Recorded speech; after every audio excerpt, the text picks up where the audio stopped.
see that maybe not everything is true that you've heard about me. On the morning of April 19, 1995, a decorated Gulf War combat vet blew up the federal building in Oklahoma City using a truck bomb that he didn't build in a Ryder truck that he didn't rent with the help of a passenger who didn't exist. Having just gotten away with the largest act of terrorism on U.S. soil to date, the Fort Bragg-trained Special Forces Sheep Drip Dropout blended in with the crowd by making his getaway in a car without a license plate and was immediately pulled over. The ATF was the supposed target of the attack, but luckily all of their agents were out of the office that morning. Later that day, the president boldly declared, "We will find the people who did this. And when we do, justice will be swift, certain, and severe." Except for John Doe number 2. John Doe number 2. John Doe number 2. Who, according to the FBI, never existed. In McVeigh's unprecedented 3.5-week trial, the prosecution didn't show the CCTV footage of him and John Doe number 2 parking the Ryder truck. Didn't explain why 24 separate witnesses mass hallucinated the existence of John Doe number 2. Didn't explain why the government was testing truck bombs and the Army was storing Ryder trucks at Camp Gruber right before the bombing.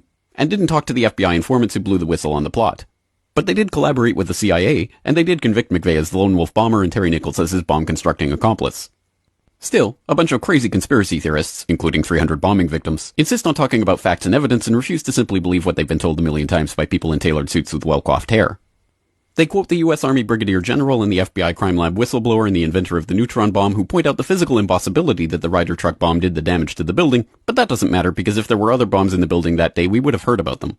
The second explosive was found and defused. I think he said another bomb. The Justice Department is reporting that a second explosive device has been found. They then found a third device, which was also larger than the first. And I see another bomb truck going, so apparently they're going to try to get out that third bomb. The FBI claims to have lost the footage showing McVeigh and John Doe number 2 parking the truck in front of the Murrah building that morning, but that's understandable because the Bureau has a lot of important evidence to store. Terry Nichols insists the FBI was involved in the plot, but thankfully a judge has saved us the trouble of listening to him by preventing lawyers from deposing him. There was a bomb squad truck parked across the street 2 hours before the blast, but that just shows the authorities were prepared for anything.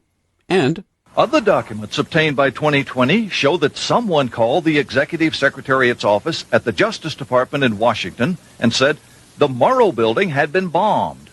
But this was 24 minutes before the blast. But that just shows the public was unusually vigilant that morning. Also, apparently, before the bombing, Governor Frank Keating's brother, Mark, had been working on a novel about a terrorist bombing in Oklahoma City. Stranger still, one of the characters in the novel was named Thomas McVeigh. But that's probably just a coincidence. McVeigh wrote a letter to his sister where he admitted to being a secret Special Forces operative, and he complained to friends of the pain in his ass from an Army-implanted microchip, but that's crazy because if he didn't actually leave the Army in 1991, there would be proof of that.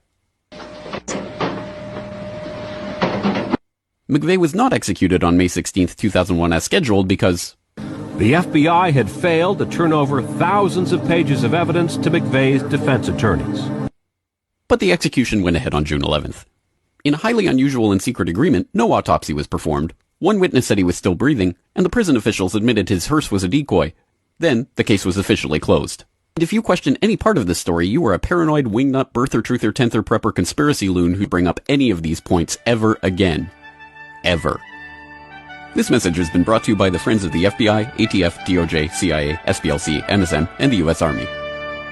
And remember, ignorance is strength.